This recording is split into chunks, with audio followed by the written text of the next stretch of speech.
You guys, why is every video feeling like a reunion? Because I've been so bad about posting this summer, and I'm sorry for that. We've just been so busy. We've been out of town a couple times, and we're gonna be going out of town again in a few weeks, and we had VBS at church. I've been getting my classroom ready. It's just been a crazy summer, and I thought I would have an easier time posting and keeping a posting schedule in the summer than in the school year, but somehow that has been opposite. And so I'm sorry I've been so MIA, and I've missed you guys, missed talking to y'all and seeing how you're doing. This video is gonna be a little bit of everything just so we can catch up, and we'll talk about Carnivore, we'll talk about the 75 hard, and then I'm also gonna talk about some small victories that I wanted to share with you guys at the end of the video, just about what I've seen being on Carnivore for about 5.5 months now. Still going strong, still trekking along, and about to hit some new numbers that I have not seen in a while, so I'm excited about that. But today's video is mainly going to be focusing on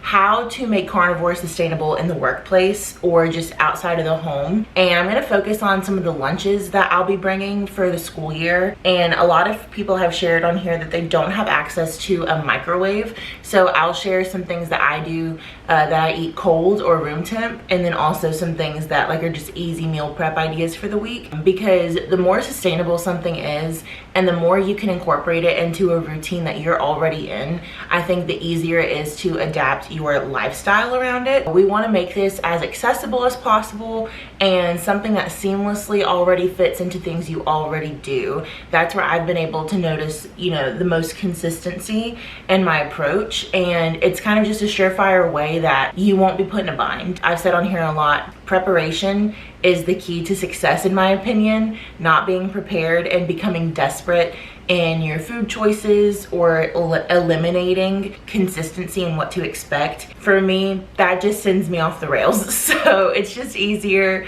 if you are in a routine and a habit as you're trying Carnivore out, or as you're going with it long term, like I'm trying to do, and like I'm doing, not like I'm trying to do, like I'm doing. I think these things are great to incorporate in your diet.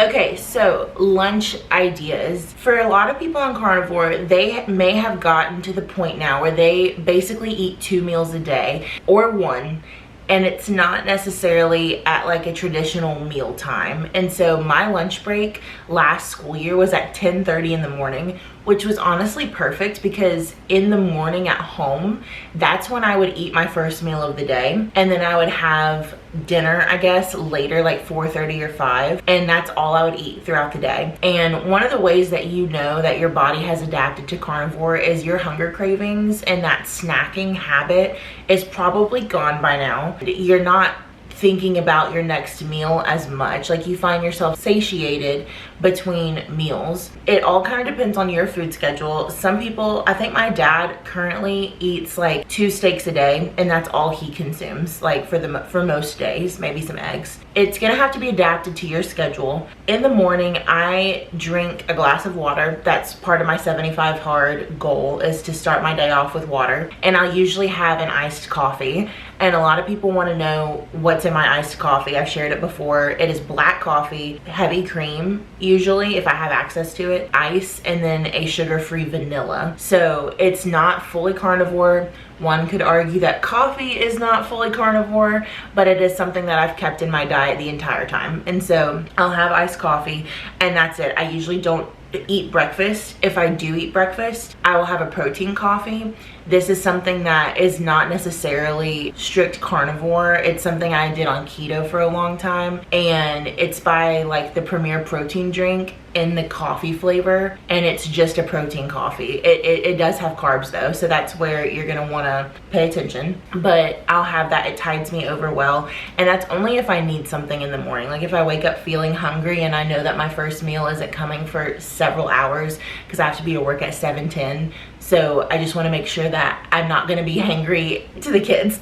So I'll drink that, and then my lunch period. I am blessed to have access to a microwave, and this year I'm considering getting a mini fridge for my room. I know that's not practical for everybody at work though, so I'm going to try and avoid that, okay? Last year I would bring ice packs in my lunchbox, a good insulated lunchbox frozen ice packs. And the cold part of carnivore, my husband says it's like a treat because you're used to eating hot meat every day, and he said that and I was like, that's disgusting. Cold things can feel like a treat. So I'm going to talk about some of the cold things that I will eat. Prosciutto wrapped mozzarella or pepperoni, salami, any type of meat wrapped around those mozzarella sticks. I'd be careful where you get this from. I usually get it in the deli section of our grocery store, or they're really easy to make at home if you want to buy the items separately. But these are a great go-to. It's high fat because of the dairy, if you're keeping dairy in. And so the ratio of like fat and protein you're getting from like a little snack is really wonderful. I love cheese. You can buy a block of cheese and keep it cut, or Baby Bell, I guess, if you like Baby Bell. Another thing that we do, we just found this recently on vacation, cracker cut meat, and we found a peppered salami. It was delicious, and it comes in a good container. The portions of it were like, I'll just put it on the screen. That peppered salami was really good, and the protein and fat ratio to serving size was great. So that's really good. Cold bacon, I like cold bacon. It's one of the only bacons that I enjoy cold. Thick cut sliced ham from the deli section, or turkey. I try and stay away from like the processed lunch meats. When I'm talking about like deli meat, I mean cut from your deli. So if you want to use deli meat that's packaged, go ahead. I just prefer, I think it's better from the actual deli. I've done boiled eggs. I've done deviled eggs, and that's another easy way to sneak in some protein. What I'm talking about is almost like an adult lunchbox of sorts. And this is really, if you like cold meat, then it shouldn't be too difficult for you to do leftovers that are falling into this vein. I personally don't like cold meat that's supposed to be hot. So especially when we're eating fatty meat and it's like the fat congeals and is like, I just think that's nasty, okay? Another option you have is to heat your food up at home in the morning and put it in a thermos if you have time for that. I know that people kind of, you know, depending on your work schedule, you might not have time for that in the morning. So doing it the night before, it would probably be a test and an experiment to see how long it stays hot for. But there's ways to work around not having a microwave. So if you know that this is gonna be an obstacle for you at work, don't let it stay an obstacle. I would say that you need to either find a hot insulated thing that works and keeps your food hot enough for you to enjoy, or you need to stick to cold food at lunch and just have a bigger breakfast, or know that you're going to be going home to a large dinner. I think one of the best parts about carnivore is your hunger pains and those hunger cues that you're used to, they should subside as you are on carnivore for longer. So it might be like a mental battle at first, but it shouldn't stay as difficult as it's feeling in the moment. If you have access to a microwave, I'm going to talk to you for a second. There are meats that I no longer bring for lunch because I feel like I was wasting my money heating them up in the microwave, okay? Eggs, I don't heat up in the microwave. Steak, I don't heat up in the microwave. If it's something that I spent money on and I want to enjoy it hot and it's best enjoyed hot, I just tend to avoid bringing that for lunch because people ask a lot about what kind of money you spend on carnivore. A steak that is delicious, hot and fresh, I find that like I can't distinguish a steak flavor if I heat it up in the microwave at work surrounded by 30 first graders. That's just not how I want to enjoy a steak, okay? So some easy reheat meats I find. Chicken, obviously. Rotisserie chicken is delicious if you can find one that's just oven baked and not like seasoned. I love rotisserie chicken. That's part of what I get almost every single week. There's also carnivore chicken salad. I should have added that to the cold lunches. There's a carnivore chicken salad recipe that you should look up. It's so easy, it's delicious, and you can eat it with pork rinds or something like that that makes it feel more like a dip. A crab dip. Some people like cold, I like crab dip hot. Crab meat, cream cheese, some seasoning. If you do seasoning, you can definitely find cold dips that with pork rinds become a meal. So there's lots of options cold still. So back to my hot meals. The rotisserie chicken, I love. That's a staple. I buy it every single week. I also think roast heats up really well, like chuck roast. I love the way that heats up. It's like a comfort food. I'll do Parmesan meatballs, shrimp.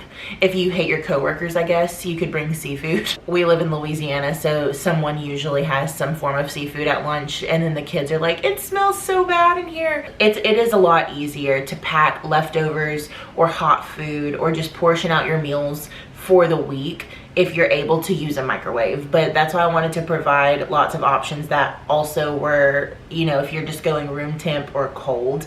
I think regardless of how you are packing your lunches, early on I needed a lot of diversity, and so I would pack several things. I might pack some cheese and some prosciutto wraps, deviled eggs, and my main entree of meat, and that just made me feel like I was having sides, because you really don't have very many sides, traditional, you know, sides in carnivore. And so I needed that variety, and I have a meal prep video on my channel from probably like the second or third week I was on carnivore, and I actually show you what I made myself for lunch that week, and it was wonderful. It was delicious. It was very filling. I did not eat all of that on a daily basis, and so meal prepping is something that I was never good about or in the habit of, because a lot of times we wouldn't have leftovers, and I would not want to spend my Sunday cooking food for the whole week. But the best part I think about carnivore is you're just cooking meat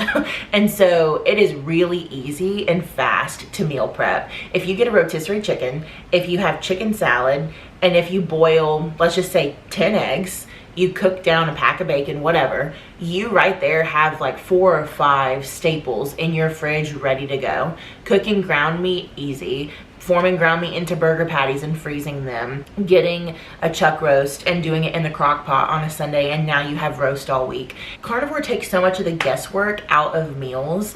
There is a hilarious commercial right now, I think it's a Progressive commercial, where it's a woman giving a commencement address, and she's like, you're gonna have to figure out what you want for dinner for the rest of your life. And I always laugh at that commercial because it is so true. There are so many nights before I was on carnivore where like I didn't know what I wanted for dinner, and so we'd end up eating out or getting fast food or just eating trash. So preparing ahead of time, preparation is so key.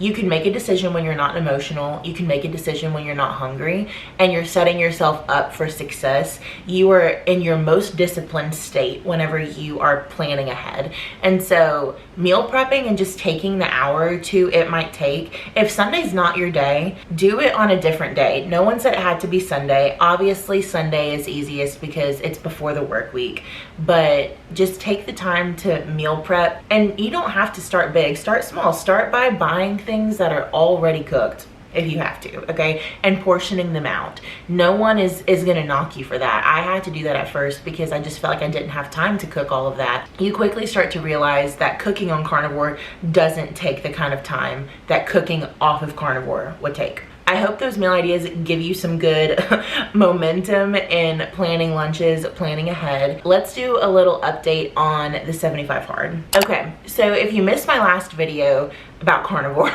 I shared that I had cheated the day before starting 75 hard, and I think a lot of people were probably worried that I was spiraling because I wasn't posting.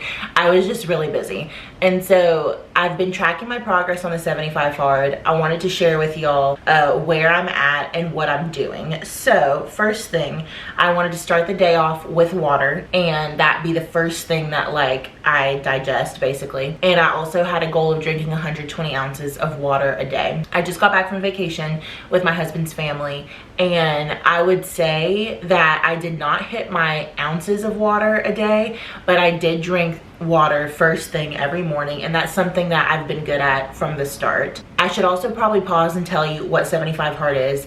It is a strength challenge, a mental strength challenge, well, just a challenge in every sense of the word.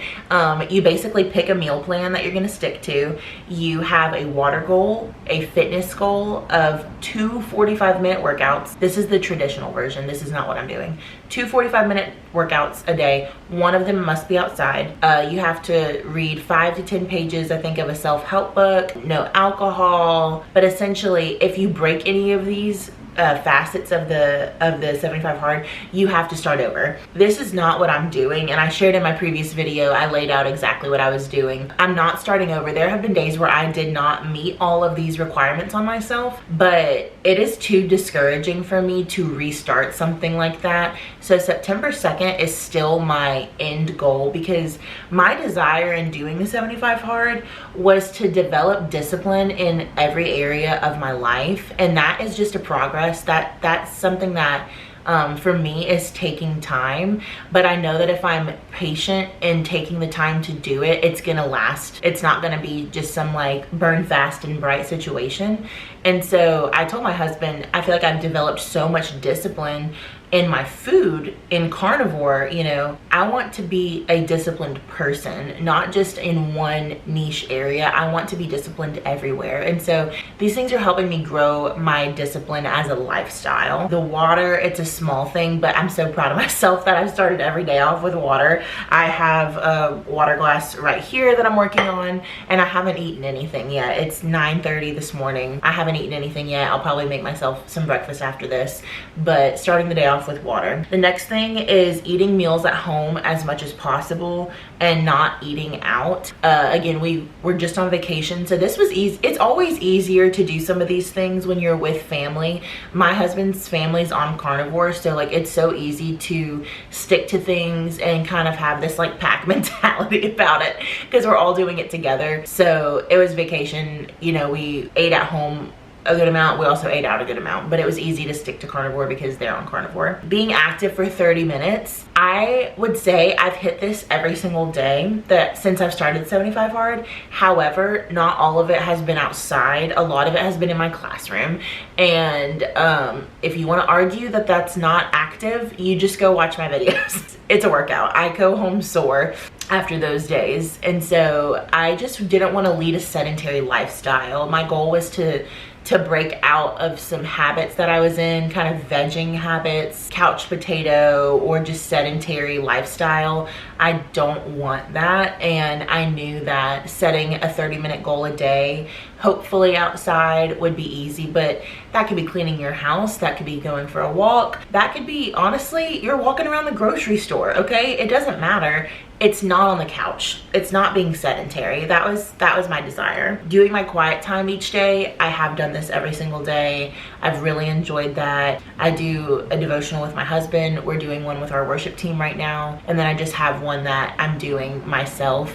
And this is the area that I know has made every other area easier, because if I can control my discipline and my focus in my quiet time, I know that every other area is going to be easier, because I'm investing in myself spiritually, and self-control is a spiritual discipline, in my opinion. And then 5 to 10 pages of an educational or self-help book. This is one I have not been as good about. I did bring books on vacation, but they were just fiction books. And I think because I'm currently doing so many devotionals about different topics, I didn't pursue this one as much. And so I'm not upset about that necessarily, but I do really want to get back on that and specifically cater my educational books in preparation for the school year. And so I have been consuming a lot of videos and articles about teaching, just as I'm gearing back up for the school year, but I wouldn't really count that. Like I like to read leadership books, business books, and I haven't been doing that as much. So I'm gonna make a push to do that better this coming week. But that's kind of my status on the 75 hard. I'd love to hear from y'all on how it's going. If you decided to do it, do you find it to be easier in some areas? Are some things harder for you to stick to, like me? I'd love to hear feedback and how you're feeling. And if you just gave up, that's okay too. There were so many days where I was like, I don't know if I'm really gonna be doing this, but I found that I had kind of turned some of these things into a routine already, so that was helpful. But yeah, I'd love to hear how y'all are doing on the 75 hard. And the last thing I wanted to share with you guys was just some small victories that I felt so encouraged by. I had shared earlier in the summer, I was kind of like in a significant stall. I was just kind of fluctuating between the same like 5 to 7 pounds and not really moving the needle. So I'm finally kind of breaking through that and about to see a new 10 pounds. Do y'all look at, like, if you're in the like 180s, let's say, and you look at the 80s as like a 10-pound scale, and then you're like waiting to go to those 70s, you know, like breaking into the 170s. Right now I'm about to break into a new set of 10, and so I'm excited for that because I haven't been in this range since I got married. And so some small victories. I can currently fit into everything in my closet except my rehearsal dinner dress and my wedding dress. Everything else in my closet I can fit into, which feels so good. I got rid of a lot of clothes at the beginning of the year that I hated. Like, I just didn't, they weren't my style, but I kept them because they fit. And then I had this like conundrum of nothing in my closet fit, and that really stressed me out. I had to go shopping like for a couple of things, but I've put off shopping for the entire time I'm on Carnivore because I don't want to buy clothes that like won't fit in a couple of months. However, I did go shopping with my sister and my best friend before I went on vacation, and I was able to shop in like the regular size. I know y'all know what I mean. That feels so good to like be able to fit into standard size clothing and not have to go to the plus size section or like the special section, whatever, where, you know, there are a lot more limited options. I think a lot of stores that I like don't have plus size sections, so that was always really frustrating because you have to hope that they like release like an oversized extra large and just like pray for the best. But it was just, it felt so good to shop in like standard clothing section. That was wonderful. I also have been able to wear some of my necklaces without a necklace extender, which feels good. Some things that I am monitoring, I've noticed that I've been having more hair fall out, and I've had this question a lot. I had the most hair loss whenever I was at my heaviest, whenever I was over 300 pounds. And so this to me still doesn't compare to the hair loss I was experiencing. But my hair being curly, there's already gonna be some like breakage and damage that comes just from having curly hair. So I'm gonna be going and get my hair cut next week, and I'm gonna talk to my hairstylist about just ways to make sure it's healthy overall. But I fear that I'm gonna have to start eating organ meat. I'm scared. If you eat organ meat, let me know and tell me how you cook it. I'm gonna mix it in. My mother-in-law just started doing this. She mixed it in with her ground meat and browned it and like couldn't tell. So that's, I'm praying, God, please help me. I have had organ meat before and I hated it. And so I've not done it on Carnivore. So the brave souls out there who eat organ meat, please tell me how you prepare it and if you hate your life or if it's made your life better, because that's one of the things that I know is gonna help with the hair loss. So I'm gonna bite the bullet and do that. In the comments, I'd love to hear some updates on how y'all are doing. I feel like it's been so long since we've caught up, and I promise I'm not gonna go so many weeks between posting next time. And I hope you guys are doing great and achieving your goals. And if you have fallen behind or slipped up, it's okay. The decision to continue is the best decision you could make. So let me know how you're doing in the comments, and I will see you guys next week. And I mean that this time.